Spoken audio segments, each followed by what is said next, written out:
Saudara, kita lagi bicara uh, mengenai imam besar kita, ya dari Ibrani pasal 4, ya kan, dikatakan kita sekarang mempunyai imam besar yang telah melintasi segala langit, Yesus Kristus anak Allah.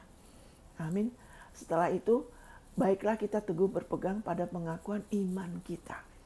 Amin. Nah, kita perlu tahu sebelum kita bisa teguh berpegang pada pengakuan iman kita, supaya kita tidak mengakuinya tanpa kurang pengertian, sehingga kita mengakuinya seperti mantra, cuman asal aja. Ya kan, berdoa cuman asal aja di dalam nama Yesus. Tapi isi doanya tuh hanya asal doa. Ya kan, nggak tahu dasar imannya, ya kan, pakai nama Yesus, tapi lebih banyak ngomong mengenai masalah, mengenai kelayakannya. Tuhan, engkau akan gini dan engkau gitu, saya akan begini dan begitu. Padahal doa kita dijawab karena Yesus. Amin. Ini kita perlu lebih ngerti sehingga lebih efektif, saudara. Harusnya nggak susah terima. Itu yang Yesus bilang, kuknya aku mudah, bebanku ringan. Dia bilang jangan, ya kan, firman-Nya bilang, ayo datang kepadaku yang letih lesu. Kok aku udah doa, kok kayaknya nggak ada damai, kok kayaknya sama terus, kok kayaknya tetap gelisah. Nah ini kan, dia bilang ayo kepadaku, aku akan memberi kelegaan. Tapi bukan hanya sampai di situ, dia bilang belajar akan aku. Kita sekarang lagi belajar mengenai dia yang adalah imam besar kita. Amin. Pakai kuknya aku. Kuknya yaitu apa? Mengerti. Kita sudah disatukan sama dia. Kita perlu lebih ngerti dia siapa yang sudah disatukan sama kita. Amin. Kalau enggak, kita enggak bisa sama-sama. Kalau enggak ada kesatuan. Ya, tapi kalau kita makin mengerti, kita lebih lagi buka hati dan pikiran kita, akan lebih lagi kita bisa mengalir bersama dia yang mengasihi kita. Hal-hal jadi lebih gampang. Itu yang dikatakan Yesus, ya, kuknya aku mudah, bebanku ringan. Ya kan, jiwamu akan ada kelegaan karena aku lemah lembut dan rendah hati. Saudara akan makin lebih lagi kagum akan Yesus Kristus, akan pengorbanan dia. Amin, saudara. Haleluya. Hati saudara semakin damai karena saudara tahu saudara dikasihin. Saudara tuh sangat-sangat diterima oleh dia. Segala perbuatan dia lakukan buat saudara loh. Amin, saudara. Ya, nah sekarang ingat, seluruh nasib bangsa Israel, mereka tidak disuruh kamu introspeksi ya sebelum kasih persembahan, enggak. Yang diperiksa itu apa, saudara? Ya kan? Yang diperiksa itu persembahannya nomor 1. Ya kan, apakah mungkin imam besarnya waktu itu bawa darah domba, bawa, saya nggak tahu. Ya kan, yang penting persembahannya yang diterima, tidak boleh ada cacat. Kedua, persembahan imam besar itu juga, dia juga harus ada persembahan buat dirinya dia. Ya kan, karena dia mewakili bangsa Israel. Ketiga, persiapannya dia nggak boleh salah. Nah, Tuhan kita, imam besar kita, Tuhan kita Yesus Kristus. Amin, saudara. Haleluya. Kalau mereka dulu setiap kali cuma per tahun, setiap tahun deg-degan lagi, gimana nasibku selanjutnya? Iya, puji Tuhan tahun ini diberkati, tahun depan belum tentu.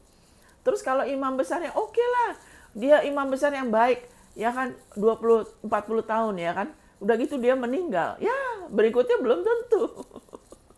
Jadi selalu nggak pernah ada damai yang sempurna, karena darah binatang tidak pernah sempurna. Makanya dulu imamnya tidak pernah duduk, selalu berdiri.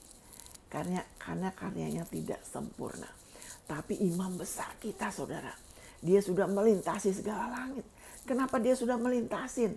Karena darahnya diterima oleh Bapa. Itu sebabnya Yesus bilang waktu dia menampakkan dirinya kepada Maria, jangan sentuh aku ya. Kenapa dia harus bawa darahnya dia sendiri? Persembahan hidupnya yang sempurna. Ketaatan dia yang sempurna. Dia harus bawa kepada Bapa, ya, kepada Allah yang adalah hakim dunia. Dimana sekali waktu Allah pernah memalingkan mukanya, karena waktu itu dia mewakili manusia lama, saudara dan saya. Dia menjadi dosa. Amin, saudara. Allah harus memalingkan mukanya karena Allah tidak bisa melihat dosa, saudara. Amin. Tapi sebagai Bapa, Yesus bilang, Bapakku tidak pernah meninggalkan aku, karena aku selalu melakukan hal-hal yang berkenan kepadanya. Nah, hati-hati, saudara.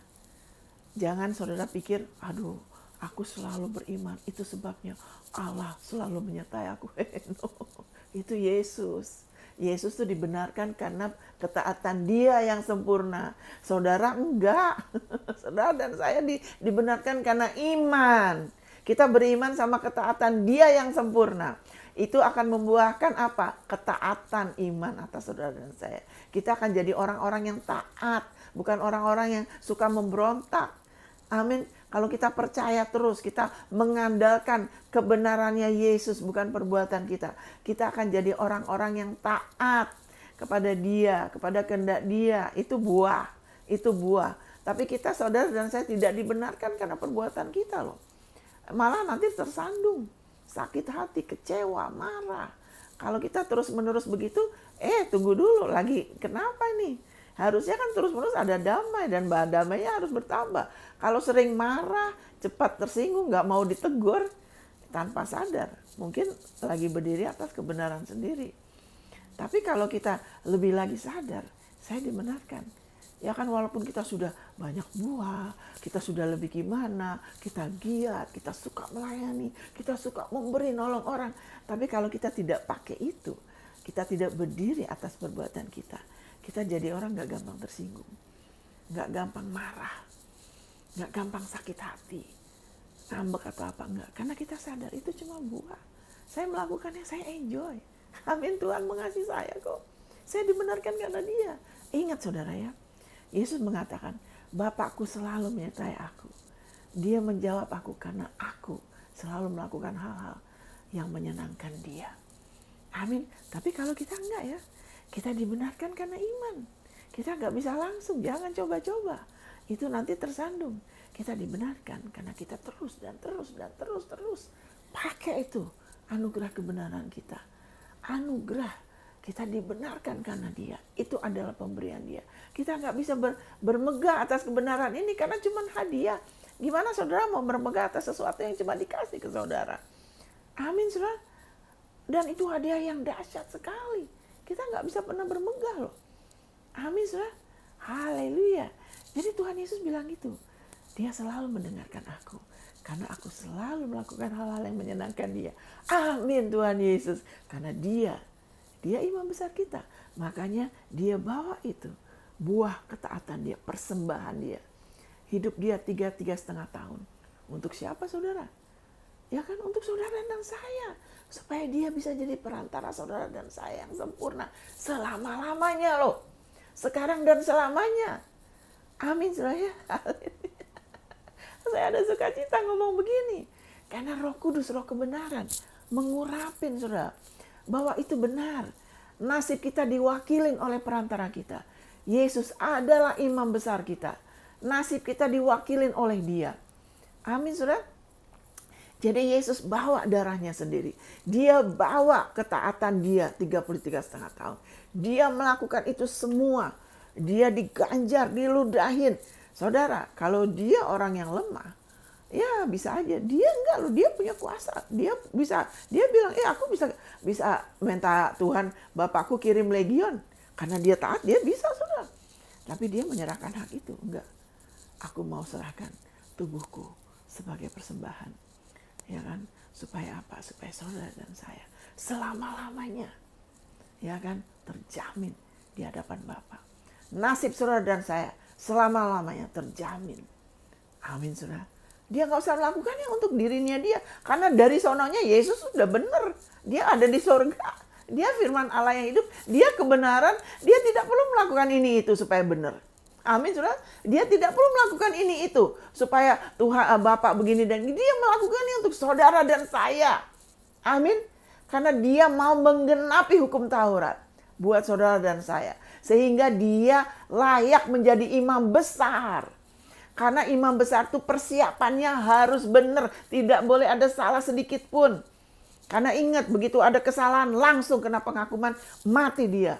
Tapi Tuhan kita, saudara, mari kita baca ini. Haleluya. Mari kita hidup meninggikan Yesus aja. Gak usah khawatir akan hidupmu, ya kan? Meninggikan Dia aja. Karena nasib kita sudah ditentukan oleh Dia. Dan nasib kita sudah oke karena Dia. Amin, saudara. Haleluya. Dikatakan di Roma 4 ayat 25. Haleluya. Thank you, Jesus. Haleluya. Thank you Lord Jesus. Haleluya. Roma 4 ayat 25 mengatakan begini saudara. Haleluya. Bagaimana nasib saudara dan saya? Ya bukan cuma per tahun loh. Yaitu Yesus. Ya. Yang telah diserahkan karena pelanggaran kita. Yesus diserahkan bukan karena orang Romawi itu jahat lah. Orang memang benar. Ya kan orang-orang Taurat itu Farisi ya. Mereka yang iblis pakai. Makanya roh yang paling jahat itu bukan roh yang suka nakut-nakutin. Roh yang paling jahat itu roh agamawi. Karena menipu. Tipuannya hebat banget. Itu yang paling licik, yang paling jahat. Makanya kita harus membenci agamawi, saudara. Alkitab bilang, jangan punya bentuk ibadah, tapi memungkiri kekuatannya. Suka menentang. Hati-hati. Jangan memungkiri kekuatannya. Tuhan bilang apa? Jauhin yang seperti itu. Amin, karena kita punya hidup kekal itu pengenalan akan Dia. Tuhan kita tuh hebat, Tuhan kita tuh hidup. Nasib kita sudah pasti. Amin, di sini dikatakan Yesus telah diserahkan karena pelanggaran kita dan dibangkitkan bagi pembenaran kita loh. Amin, saudara. Jadi jangan stop hanya di salib. Karena Yesus nggak terus-menerus di salib, saudara. Dia sudah bangkit. Amin. Nasib saudara dan saya nggak seperti bangsa Israel yang nggak pasti tahun demi tahun. Bukan begitu. Nasib kita selamanya, satu kali selamanya kita sudah dikuduskan. Kenapa dikatakan satu kali selamanya? Karena Dia sudah tanggung semua dan Dia sudah bangkit, saudara. Yesus tidak diserahkan bagi kepentingan Dia. Dia diserahkan karena saudara dan saya. Karena pelanggaran saudara dan saya. Makanya nggak usah fokus sama pelanggaran kita. Beriman terus aja sama Dia. Akan menghasilkan ketaatan iman. Akan menghasilkan buah-buah kebenaran dalam hidupmu. Saudara akan menjadi orang yang beriman. Dan orang yang beriman itu orang yang taat. Taat iman. Mau percaya. Ada penundukan. Amin, saudara. Kalau orang yang nggak percaya itu seringkali nggak mau tunduk. Susah diatur. Karena nggak percaya. Mau merasa dulu, mau melihat dulu, mau kita hidup oleh iman. Amin. Jangan beriman sama perbuatan kita. Nanti seringkali tersandung, tersinggung, sakit hati, marah. Kenapa? Karena tanpa sadar ya kan berdiri lagi sama perbuatan kita. Karena kalau kita beriman sama Yesus akan ada damai. Efek anugerah kebenaran. Waktu kita bangkitkan anugerah kebenaran dengan kita ngakuin, kita belajar sungguh-sungguh, kita prioritaskan kerajaan Dia. Anugerah kebenaran, damai sejahtera, sukacita, dan anugerah kebenarannya. Itu disebut 2 kali di Roma 14:17. Disebut 2 kali waktu Tuhan firman-Nya mengatakan cari dulu kerajaan Allah dan anugerah kebenarannya. Ya bahasa Indonesia cuma bilang kebenarannya itu tidak rinci, tidak akurat. Karena kalau bahasa Inggrisnya tuh righteousness itu bicara mengenai posisi benar yang Tuhan sudah berikan karena ini. Karena Dia sudah dibangkitkan bagi pembenaran kita. Nasib saudara dan saya bukan lagi per tahun. Saya harus gini dan gitu. Tidak. Satu kali selamanya saudara sudah dikuduskan. Saudara sudah disempurnakan hati nurani saudara. Saudara nggak usah hidup dengan kesadaran engkau benar atau salah loh. Saudara dan saya perlu lagi beriman. Amin. Kita harus hidup dengan kesadaran kita punya imam besar. Nasib kita ditentukan sama Dia. Dan nasib saudara sudah diputuskan. Karena Dia sudah keluar, Dia sudah bangkit. Berarti apa saudara? Saudara dan saya nggak bisa lagi dikutuk. Allah nggak mungkin lagi menghakimin saudara kedua kali. Dosa engkau sudah dihakimin. Dosa saudara sudah dihakimin. Bahkan dosa yang saudara juga tidak sadar. Ada saudara, banyak mungkin saya nggak tahu. Saya juga ada, saudara kita semua ada. Amin, nggak usah fokus ke situ. Kita semua mati, tapi sudah dihakimin, saudara. Yesus sudah mati, tapi Dia sudah dibangkitkan. Saudara sudah dibenarkan 100%. Karena kalau dosa saudara dan saya tidak selesai, Allah tidak bisa bangkitkan Yesus. Berarti apa? Sebagai imam besar, ada kesalahan. Ada ketidaksempurnaan. Ingat, yang diperiksakan bukan orang yang bawa persembahan. Bukan orangnya, bukan bangsa Israel yang diperiksa loh. Yang diperiksa oleh penghakiman Allah, apa? Darah. Ya kan? Makanya Dia bilang, taruh darah itu di palang pintu. Waktu aku melihat darah, Allah sebagai hakim. Penghakiman yang Dia lihat darah. Kenapa kita terus-menerus harus cari-cari kesalahan kita? Pasti ada kesalahan. Tiap hari pasti ada deh. Amin. Makanya kita jangan pernah Kenapa ada perselisihan kadang-kadang? Karena kita merasa kita benar dari perbuatan kita. Dan kalau kita tanpa sadar gitu, kita akan lebih sering menuntut orang. Dan punya masalah ngampunin orang. Kita akan ingat terus kesalahan orang. Oh begini. Karena kesadaran bahwa kita sudah dibenarkan itu kurang. Karena kalau kesadaran itu makin tambah, bayangin saudara, Paskah itu dahsyat sekali loh. Banyak orang, wah Paskah, tapi kurang mengerti. Itu buat kita bisa jingkrak-jingkrak setiap hari loh. Kenapa? Karena imam besar kita sudah bangkit lagi. Berarti nasib saudara dan saya itu sudah jelas. Kenapa? Karena seperti bangsa Israel waktu imam besarnya keluar dalam keadaan hidup. Wow, mereka bersorak-sorai. Kenapa? Hanya bisa diberkatin. Ada pembelaan Allah. Allah di pihak mereka. Mereka tidak akan dipermalukan. Segala setiap segi kehidupan mereka loh. Itu di perjanjian lama.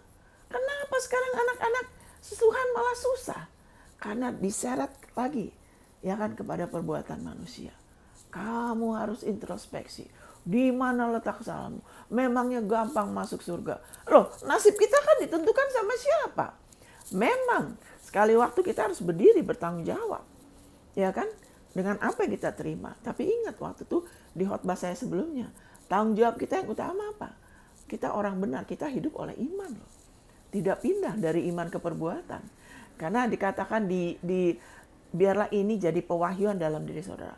Ya, Roma 1 ayat 16-17. Injil adalah kekuatan Allah. Aku tidak malu akan Injil. Ya, kalau saudara tuh malu akan Injil. Aku gak mau gini-gini. Hati-hati loh. Kita jangan malu akan Injil. Karena Injil adalah kekuatan Allah yang menyelamatkan. Karena di situ nyata kebenaran Allah. Bukan kebenaran manusia loh ya. Righteousness of God. Karena kebenaran Allah itu jauh lebih tinggi dari kebenaran manusia. Dia bilang jalanku bukan jalanmu. Ya kan? Orang Farisi, ahli Taurat, geret itu kebenaran Allah ke level manusia. Oh bisa kok. Yang penting pura-pura aja. Tapi di dalam hati, ya kan, seperti Tuhan Yesus bilang, seperti kuburan penuh dengan tulang belulang. Kita jangan begitu. Gereja tuh jangan jadi begitu.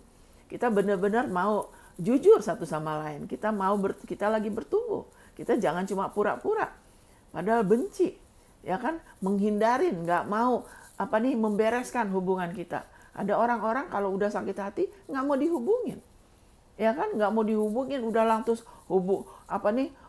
matikan semua, udah nggak bisa nggak mau diajak ngomong. Itu bukan caranya Tuhan begitu. Makanya tubuh Kristus jadi banyak yang lemah, sakit, tidak sedikit yang tidur. Kenapa? Karena tidak mau. Kita sekarang dibenarkan karena Yesus loh. Nasib kita tuh karena dia. Dan dia sudah dibangkitkan bagi pembenaran kita. Biarlah kita lebih sadar, lebih mau berminat. Karena ini nolong saudara dan saya lebih gampang terima dari dia. Ini yang Yesus bilang, kuknya aku mudah, bebanku ringan. Ini yang bikin kita jadi tenang. Karena ini nasib saudara dan saya loh. Nasib saudara dan saya apa? Imam besar saudara dan saya sudah keluar dari kematian. Berarti apa saudara? Berarti persembahannya Yesus, darahnya dia, ya kan, ketaatannya dia sudah diterima sama Bapa. Makanya dia bilang, aku sudah melintasi segala langit. Sudah terima. Gak ada yang bisa menghalangin. Tidak ada yang bisa menghalangi Allah untuk mengasihi saudara. Tidak ada yang bisa menghalangi bantuan untuk saudara terima. Kenapa? Karena imam besar saudara dan saya sudah keluar dalam keadaan hidup. Berarti tidak ada, Roma 8 ayat 1 banyak ayat-ayatnya. Tidak ada lagi penghukuman bagi orang yang berada dalam Kristus. Amin. Kita sudah ditebus dari kutuk hukum Taurat. Yaitu daftar kutuk itu banyak, itu di Ulangan 28. Ya, segala macam itu dah kutukan. Kita sudah ditebus. Kok bisa? Saudara dan saya bikin apa? Berjasa apa? Nah, kemudian tubuh Kristus diseret lagi kepada kebenaran manusia. Kamu harus membuktikan dengan ini dan itu, dengan pelayananmu. No, kita nggak usah buktikan. Karena buah roh. Buah itu adanya kehidupan, adanya hubungan yang dekat. Buah kandungan, itu karena ada keintiman suami istri. Kalau kita dekat sama dia, akan ada buah dalam hidup kita. Amin, saudara. Akan ada buah-buah roh, ada kesetiaan. Amin. Ada kebaikan, ada penguasaan diri. Amin, saudara. Kelembutan hati. Ya, buah-buah roh itu. Ada damai, ada sukacita. Amin, saudara. Haleluya. Dan ada buah-buah perbuatan benar. Kalau sama sekali nggak ada buah, nggak ada perubahan, nggak bertumbuh, lagi ngapain? Lagi apa saudara? Tradisi, nggak membuat firman Tuhan hilang kuasanya. Kenapa? Karena diseret kepada perbuatan. Oh, Tuhan masih belum berkenan, Tuhan masih belum kasih ke kamu. Nah, ini yang bahaya. Kenapa? Karena tidak mengerti siapa Yesus. Bilangnya pakai nama Yesus. Ini akan menjadikan saudara damai.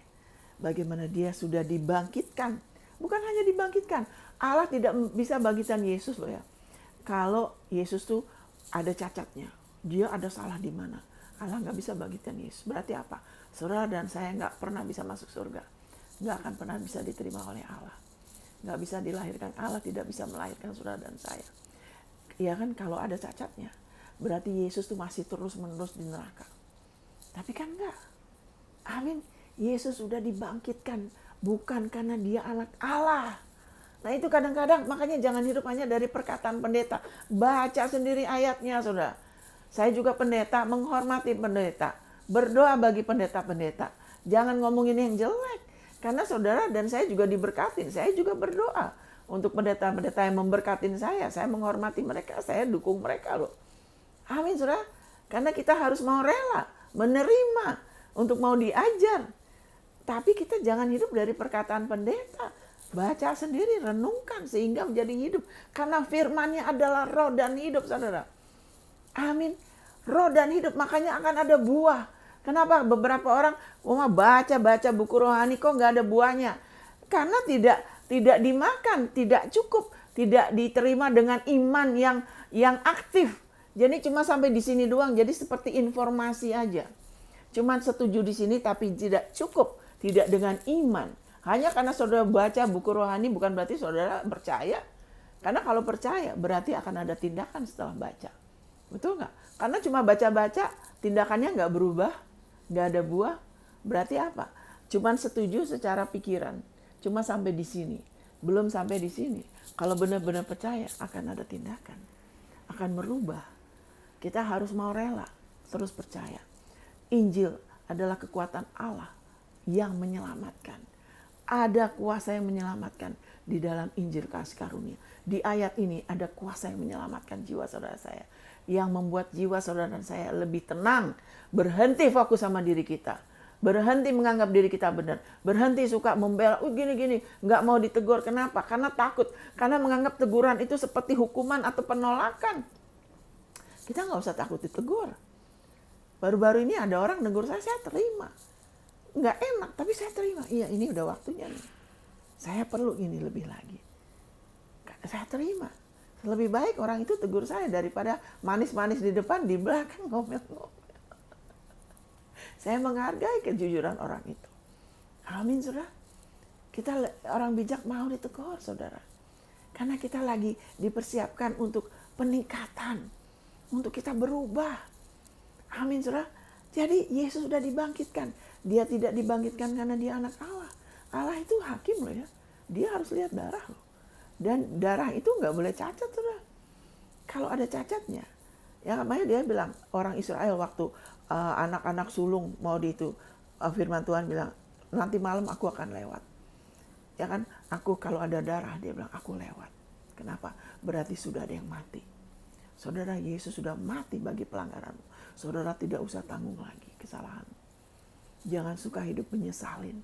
Aku salah sih, terus ingat masa lalu. Sudah lewat, saudara. Amin. Saudara, Yesus sudah dibangkitkan bagi pembenaran. Ampuni dirimu juga. Amin. Lawan dengan firman. Yesus sudah dibangkitkan bagi pembenaranku. Aku diberkati luar biasa. Amin, saudara. Aku tidak akan dipermalukan. Karena darahnya telah melayakan aku. Amin. Dia imam besar, saudara. Ya kan? Yang sudah melintasi segala langit. Ingat, waktu saudara berdoa. Sekarang saudara berdoa dengan lebih lagi keberanian dan keteguhan. Saya mungkin udah salah, ini aku punya masalah gara-gara gini, tapi firman-Nya mengatakan. Nah itu kan, Yesus sudah dibangkitkan bagi pembenaran aku. Dialah imam besar aku. Aku pegang teguh pengakuan firman-Nya bahwa aku tidak akan dipermalukan, tidak ada lagi penghukuman buat aku. Ya, ngomong ayat-ayatnya mengenai posisi saudara. Amin, saudara. Setelah itu baru ngomong janjinya. Firman-Mu menjanjikan ini. Amin. Setelah saudara teguhkan dirimu, ingatkan dirimu siapa imam besar saudara. Karena Allah menjawab doa saudara. Karena imam besar saudara yang sempurna, yang sudah melintasi segala langit. Amin saudara. Haleluya. Dan kalau sudah berdoa, ya kan, jangan terus doa lagi seperti Tuhan gak dengar. Mengucap syukur aja dari firman-Nya. Menyembah Dia, meninggikan Yesus imam besar kita. Ya, kalau waktu sama seperti orang Israel. Haleluya. Waduh, imam besar kita keluar. Haleluya, dalam keadaan hidup glory mereka pasang itu shofar. Mereka bersorak-sorai. Ini waktunya saudara dan saya bersorak-sorai. Kalau perlu setiap hari saudara. Ada di Yesaya bilang, hei engkau bersorak-soraklah engkau si mandul. Amin saudara, maksudnya apa? Mungkin belum kelihatan jawaban doa kita. Amin, mungkin kita belum bisa rasa, belum kita pegang, belum kita bisa rasakan. Kita mungkin belum nyata. Memang belum kelihatan dengan mata. Tapi firman-Nya adalah nyata. Imam besar kita sudah bangkit. Dia sudah mendengar doa kita. Allah adalah setia. Kita hanya pegang teguh pengakuan dan bersorak meninggikan Dia. Hidup kita sekarang adalah meninggikan Dia. Bersyukur, lebih banyak bersyukur. Firman-Mu ngomong ini. Engkau adalah imam besar. Ngakuin firman-Nya. Pegang teguh. Karena pengharapan saudara di dalam Dia tidak akan dikecewakan. Amin saudara. Tuhan memberkatin. God bless. Amin. Oke, sekarang saya akan sambung terus ya. Saya akan berdoa bagi orang ya, karena mereka bilang kalau bisa jangan dipotong katanya gitu. Jadi saya akan doakan bagi setiap orang yang sudah menabur ke pelayanan ini ya. Di dalam nama Tuhan Yesus saya berdoa untuk setiap dari yang mendengar ini yang sudah menabur perpuluhan persembahan, termasuk kami juga. Di dalam nama Yesus Tuhan bukakan tingkat langit, dicurahkan berkat, kami percaya di dalam nama Yesus Tuhan curahkan berkat atas kami semua. Haleluya, dan terima kasih Tuhan, Engkau setia, Engkau hadik belalang pelahap, hasil kami tidak akan habis, dan apa yang sudah dicuri dari iblis kami klaim restorasi 7 kali lipat di dalam nama Tuhan Yesus. Terima kasih Bapa, Engkau hadik belalang pelahap di dalam nama Tuhan Yesus, dan Engkau menjadikan kami negeri kesukaan di dalam nama Yesus. Juga untuk setiap benih iman, terima kasih Bapa, kami lepaskan dengan sukacita seperti kepada Engkau. Terima kasih Engkau curahkan segala kasih karunia di dalam nama Yesus. Dalam segala situasi kami selalu berkecukupan, bahkan berkelebihan dalam setiap perbuatan baik di dalam nama Yesus. Terima kasih Bapa, Engkau setia dan Engkau juga melipat gandakan benih kami. Apalagi sudah bertahun-tahun, kami percaya, kami expect yang besar tuaian datang dalam nama Tuhan Yesus. Engkau lipat gandakan terus benih kami, sehingga kami menjadi berkat bagi banyak bangsa di dalam nama Tuhan Yesus. Terima kasih juga untuk berkat, untuk roti, kami boleh nikmatin berkat-berkat yang kami mungkin tidak mampu, dari gaji, dari pensiun, dari apa, tapi Engkau yang menyebabkan berkat itu datang kepada kami. Kami percaya, kami terima itu di dalam nama Yesus Kristus. Engkau semakin ditinggikan atas keuangan kami dengan harta kami, dan kami bersyukur Bapa, lumbung kami berlimpah-limpah sekarang sampai Yesus datang lagi, karena Yesus Kristus adalah kebenaran kami dalam nama Tuhan Yesus. Amin. Amin saudara. Saya juga lepaskan berkat saat ini untuk saudara semua. Haleluya, anugerahnya mengelilingi saudara sebagai perisai. Hadirat Allah menyertai saudara dimanapun saudara berada. Dia berjalan di depanmu, Dia meratakan jalanmu. Haleluya, oleh anugerahnya saudara, Allah menyebabkan saudara terus-menerus berada di tempat-tempat yang tepat pada saat yang tepat. Saudara tidak akan dipermalukan, saudara akan naik terus dan tidak turun. Di dalam nama Yesus, saudara akan semakin tenang, semakin bijaksana, dan terus bertumbuh bagi kemuliaannya. Dalam nama Tuhan Yesus. Amin saudara. God bless. Tuhan berkatin.